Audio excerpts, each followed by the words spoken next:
guys? This is Klein Wong here. The date is November 22nd. It is Friday in the year 2024, and we have a bit of breaking news here for you out of Dublin, Ireland. Conor McGregor found liable in his civil suit, not a criminal case, for sexual assault on defendant Nikita Hand, alleging that he, in her own words, these are not mine, brutally raped her in a hotel room in 2018.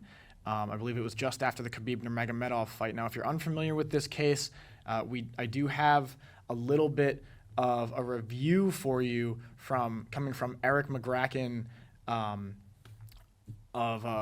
Canada Law, Canada Martial Law. Breaking news: Conor McGregor has just been civilly found liable for rape. So the story dates back to 2018 with allegations that he sexually assaulted a woman in a Dublin hotel room. Today, a jury gave their verdict and he was found civilly liable, and he was ordered to pay approximately $250,000 to his victim. So just really quickly what this means, leaving aside any potential appeals, this means he's a civilly convicted rapist. Now, this was not a criminal trial. He wasn't found guilty. He's not going to be punished. The fallout for Conor is that he has to pay this money. And the further fallout is just in terms of how society is going to treat him. So who's going to want to do business with this man? Who's going to want to be associated with this man? Things like the UFC, are they going to exercise their right to contractually cut Conor? Or do they think there's more dollars to be made with him still being affiliated with them? So there's going to be some fallout separate from the money that the court is ordering that he has to pay on the business side of things, but he's not criminally convicted. He's not going to jail for this, but he's going to have to pay money, and he's earned the reputational harm this has caused him. Well, there you have it. So again, the number is $250,000, $250,000 in damages to Nikita Hand after he was accused of rape. And it's something that, personally, I don't take lightly. It is something that's incredibly disheartening to me. It is something that, as I've gotten older, become more entrenched in the MMA world. But in life itself and in, the world writ large, it is something that we see time and time again. The old saying is never meet your heroes. Because the thing that you love them for, obviously, is likely only one facet of them. And this is evident in MMA very, very plainly. I said last week, when we had John Jones fighting Stipe Miocic after he won, I said it. I was like, we have to call a spade here. He is the greatest fighter of all time, and he is also, by all accounts, a piece of shit. And I got a little bit of heat from that on X. People clutching their pearls and wringing their hands. Like, how can you call someone who abuses women and who abuses drugs and has no regard for the law great? It's like, well, he is great, and that is why I hold dearly to and am reminded more often than I would like that you have to separate the art from the artist, whether that's in mixed martial arts, whether that's in film, music, painting, business, politics. You have to understand that someone can be incredibly skilled or incredibly well-meaning in one facet of what they do. That's why they are in the public eye for what they do. But that person can also be a deplorable human being outside of what they do. In our case, Conor McGregor, John Jones, these guys who are captivating to watch. Conor McGregor, say what you will about his fighting record of late, he is captivating to watch every single time.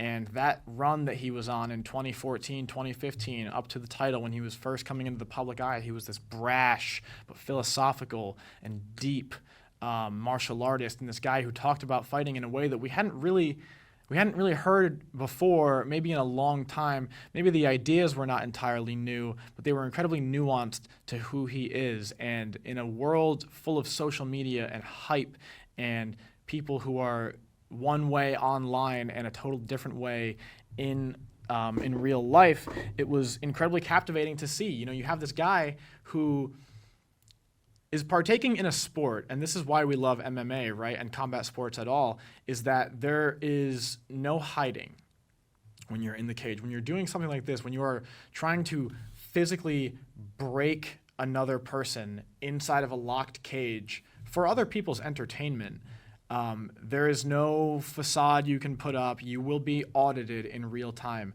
at one point or another. Maybe, I'm thinking MMA specifically, right? Maybe they'll give you favorable matchups and you'll just continue to blast tomato cans. But at some point, you're going to fight somebody who is going to audit you and show the world the real you. And that's why we love that sport, is because of its authenticity. And we tend to forget that that is just one facet of who these people are. They're human beings. They have all kinds of flaws, bad behavior, and bad habits outside of what it is that we are fans of them for. And nowhere else is that evident than right now with Conor McGregor in this trial. I'll put my cards on the table there. The abuse of women as a man who's seen it and who grew up with it. The abuse of women is something that I personally can't overlook, can never forgive, can never really forget. And I have to balance my own personal feelings with, and this is going to be a nuanced take here, so I know, it's possibly hard to swallow for some people. With that in mind, I also believe that there are certain things like internet mob mentality that I don't really abide by. Do I think Conor McGregor should never be allowed to fight again? No, I don't. Do I think the UFC will cut ties with him? I really don't, and I think that you're a fool if you do. This is an organization that has not only employed but continued to promote, by proxy of the fact that it's a business practice. They have to make money somehow. They have to put these guys on cards, and they have to promote those cards. And this sport, seemingly sometimes more than any other sport, but then, you look at the NBA, you look at like the NFL, guys like Ray Rice. There are people like this in every facet of life, and that is an uncomfortable truth that unfortunately we can't hide from. There's a lot of people on the left and on the right politically who have this kind of like moral signaling and this world that they would like to live in. They think we should all strive to live in. And while I do believe that we should all strive to be the best versions of ourselves, to be good people, right? To have some kind of common understanding of what being a good person is, that is not the reality. The reality is that people will show you their true colors eventually on a long enough timeline.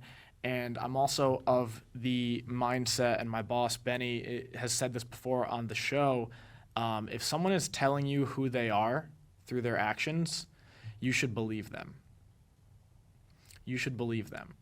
And if Conor McGregor is telling us who he is through his actions, I think we should believe him, right? Now, a couple of years ago, Nikita Hand, the victim here, was kind of raked over the coals and blasted on social media for just victim shaming. And, this is probably just some other woman who wanted to hook up with Conor, and then now she's got buyer's remorse, or maybe it was a ploy to get money the whole time, and just kind of nasty unfounded things, right? Am I saying that those kind of women, those kind of people in general, are not out there? No, of course not. I'm not saying that. I think that there are deplorable human beings and snakes out there for sure. But now let's fast forward to the present day, right? It's not a 2019 allegation. It is something that has been through trial. Both sides were given equal time to present evidence and present their cases, and a jury or a judge has decided that one argument was compelling over the other. And that is something that we have to now, as fans, take into account and decide. Do we want to continue to support Conor McGregor? Do we want to engage with him on social media? Do we want to pay for pay-per-views that he headlines? Because he will headline a pay-per-view again if he decides to fight. He will. It's just a fact, and you can take it or leave it.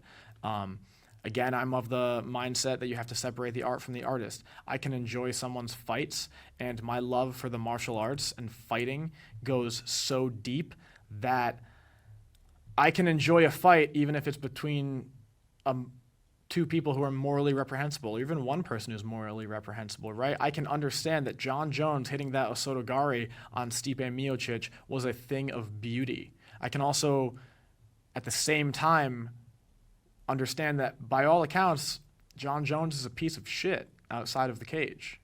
Remember that car accident where he hit a pregnant woman in a hit and run? He started fleeing the scene, and then he ran back to his car, not to check on this woman that he hit, to grab his bowl, his pipe, and then continue fleeing the scene. I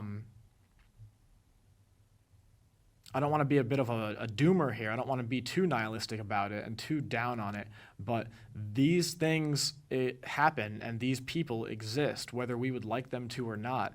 And it's up to each of us to decide what we'd like to do with that. Now, getting back to the case, Conor McGregor had nothing to say when leaving the trial. I have a little bit of courtroom footage here from Star News. I want to make sure I shout them out. Let's take a look. McGregor, you're a rapist. What do you think? What do you have to say? Say sorry for what has happened. Do you have any reaction or apology to the women at the centre of this? Do you have a reaction? No, come on. Do you have an apology to the women at the centre of this? Young fans. What do you have to say about your son? Don't push me again. Well, there we have. No comment from Conor McGregor. So, nothing to say from Conor McGregor. We saw his fiancée, Dee Devlin, there with him, holding his hand as he went out and getting into the car with him. You know, I can't imagine what Dee has to go through with this. I mean, and I saw a good post on X about this, because if you've been a fan of Conor McGregor, or if you've been a fan of MMA, it's very, Conor McGregor is an unavoidable headline that you're going to read or see fight one day. And, you know, you get to know these fighters that you're a fan of a little bit, and you get to see like these heartwarming cases, right? Of like maybe Megan O'Leary when her husband Joseph Benavidez gets knocked out or choked unconscious, and then she's working the UFC booth, and then she runs up to the cage and she's like asking him if he's okay, and it's a very sweet thing. And on the other side of that coin, you have incredibly sad things. You have Dee Devlin, who was by Conor McGregor's side when he was a nobody, when he was barely able to afford bills, when she was paying the bills for him and driving him to the gym and just sticking by his side every step of the way. And you see her having to go through things like this. I mean, it's just another facet, another layer to this that is really sad. That's the only word for it. It's really sad. Conor McGregor has children with her. Conor McGregor has to go explain this to his children one day, and he has to live with this. And that's I think that's what the breakdown of the Conor McGregor case there was that I played off the top here, is he going to face criminal charges for this? Any kind of punishment in the system? No. Other than the financial payout, no, he's not going to. He has to face the court of public opinion, and that's us. It's me and you. And you have to decide, not only am I going to support this, am I going to financially pay for this and engage with him on social media, am I going to, for myself, am I going to be a fan of this person? Am I going to be a fan of their art form, of their fighting? Am I going to just brush that off because it's like, well, there's plenty of fights out there and I don't need to just watch this piece of shit? Hard to say, and it's not, for me to say what you should do. I personally am likely going to continue to cover, as we get more news about this. And, if eventually he does decide to fight again, I'll probably cover that too. And I'll probably watch that. Does that mean that I support the abuse, physical or sexual, of women or anybody? Men too? Not at all. And that's a bit of a nuanced opinion there, and I know that a lot of people would like to throw a blanket statement over that and say that, well, you're a piece of shit too if you even in any way support or engage with this. And, to those people I say, good on you, that's your opinion. You are welcome to have it. I personally can sleep well at night knowing that I can separate the art from the artist.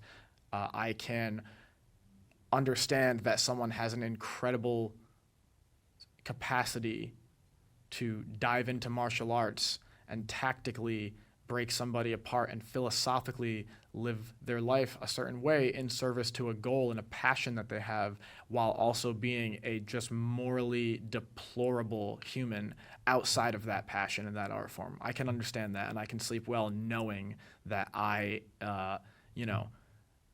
don't idolize these people. I don't look up to people like this. I look up to people in my own life who I know personally, right?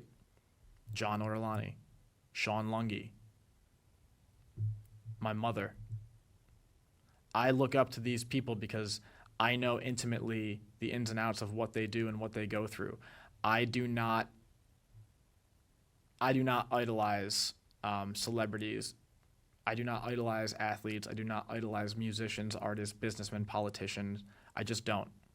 Because that's one facet of who a person is, and that's the facet that we get to see day in and day out. But there are a lot of other things that go on inside of a human being, and some of those things, case in point, are absolutely despicable. If you haven't been able to tell by now, I 100% condemn and do not condone anything that Conor McGregor is found to have done to Nikita Hand.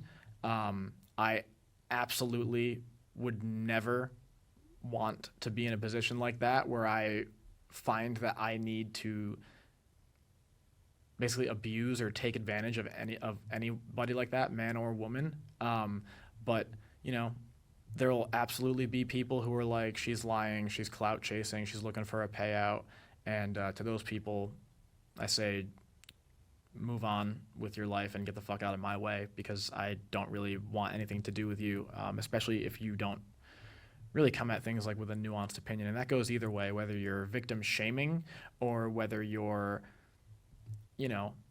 trying to come across with this weird take that, like, because a guy is a rapist, he's not also a good fighter. Like, I'm sorry, he just is a good fighter, or at least he was back in the day.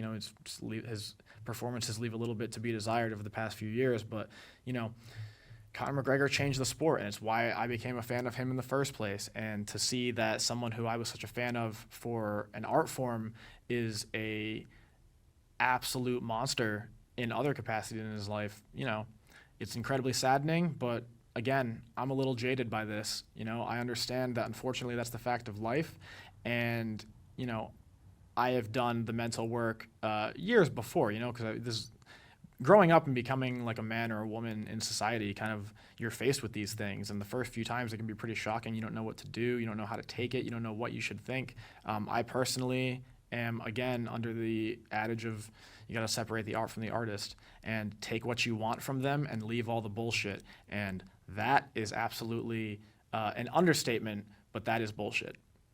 That is bullshit. That is really just one of the most despicable things that you can do, as a human being to another human being. And he's going to have to explain that one day to his kids.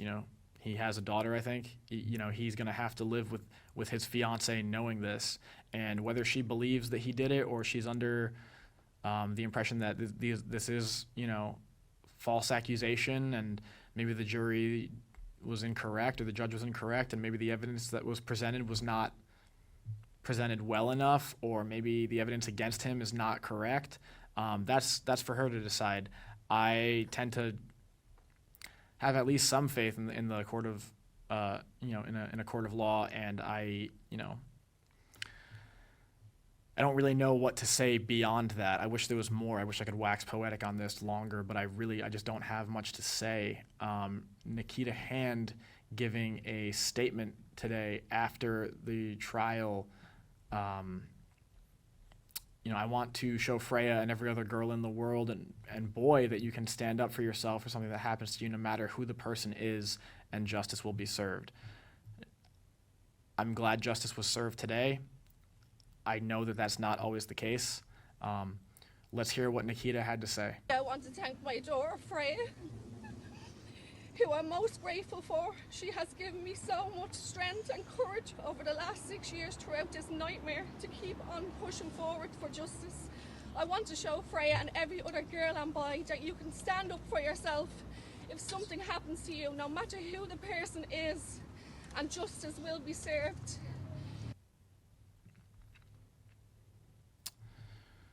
Pretty brutal. You know, she's shaking. She's reading. She has all these cameras in her face after having to relive the worst moment of her life, no doubt. And being raked over the coals on social media for it, and will likely face more of that because social media is just the bottom of the barrel and the loudest opinions from, you know, the lowest 10% of your graduating class. And pretty sad to see. Where does McGregor go from there in terms of the sport? Well, I don't think he'll be fighting for a while, and he hasn't fought in a while. If he fights ever again, I don't think this changes anything. That's just the nature of the world, and he will get paid if he chooses to fight again. He'll likely get paid outside of fighting, you know, for the other endeavors that he has. Yeah, I can tell you right now, from what I have seen on social media, people are pretty pissed about it. People are pretty bad, pretty unforgiving. Saw this post earlier I thought was great and just really enlightening. You know, perhaps the most hateable aspect of Conor McGregor is the fact that he has a woman who was there for him from the very beginning with nothing. Zero money, zero status, not exactly a looker, no talents but pugilism. Throwing bones. And he literally nonstop publicly betrays and humiliates her. I gotta tell you, that one hit it spot on for me in terms of like the D. Devlin Conor McGregor relationship. I mean, Hannah is too smart. My lady is far too smart to tolerate even a fraction of that with me. But I also would never do that to her. And, you know, as a man, I think that this is pretty fucking disgusting. As a fight fan, I'm disappointed. You know, as a former Conor McGregor fan, sucks to see, but you know what they say, man, don't meet your heroes. I don't have much else. I did think this was an interesting post as well, though. These allegations came out in 2019. 2019, if you recall, the actual incident happening in 2018. Khabib Nurmagomedov, the longtime rival and foe, hated foe of Conor McGregor, back in 2019. Rapist. You are a rapist. You are a hypocrite who is not responsible for your actions. Justice will find you. We will see. 58K likes. This post ringing a little bit truer now than it did back in 2019, and sometimes it takes time, but I guess we'll see. Conor McGregor's statements after this, not the strongest, left a little to be desired, but you know, for the sake of showing where it's at, I will be appealing today's decision. The judge's instruction and the modest award given was for assault, not for aggravated or exemplary damages. I am disappointed that the jury did not hear all the evidence that the DDP reviewed. I am with my family now, focused on my future. Thank you to all who my support worldwide. People just raking this guy over the coals in the comments. Get back in the ring, get that head back on track. Us fans miss you and want to see you. Much love and positivity, your waves. Oh, there's a fan. There's a fan. I hate seeing things go to decision. That is funny. That is funny. I'm sorry. That is funny. A lot of people, man, what a fall from grace. That's right. A lot of people,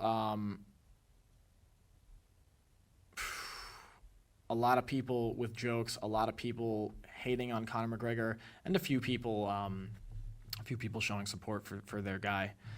Like I said earlier, entirely up to you.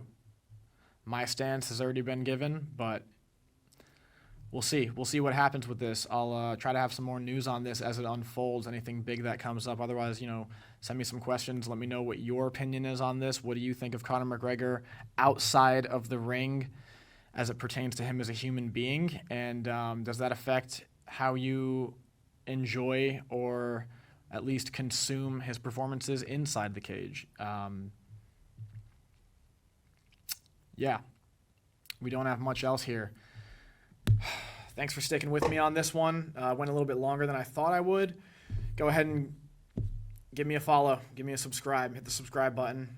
On YouTube, you can follow me on X and Instagram at @KleinWong_. And, you know, it's a little bit cheesy, but I mean, let's try to be the people that we want to be. Let's try to be the people that, you know, if I had kids, I would want to be an example for them. Or maybe a better way to put it is, I saw this on social media one time, a long time ago. Be the person that your dog thinks you are. Try to leave you with a little bit of positivity there. Let's go out. Let's try not to be visceral, right? Let's try not to be internet mob justice on this, because it doesn't really matter either way, right? Nothing we say is going to really have an effect on Conor McGregor or Nikita Hand. Nothing we do is going to overturn the decision or award more damages to the victim. Nothing we do is really going to put a dent in anyone's pocketbook. And if you can't fight in a cage for a living, what the hell can you do?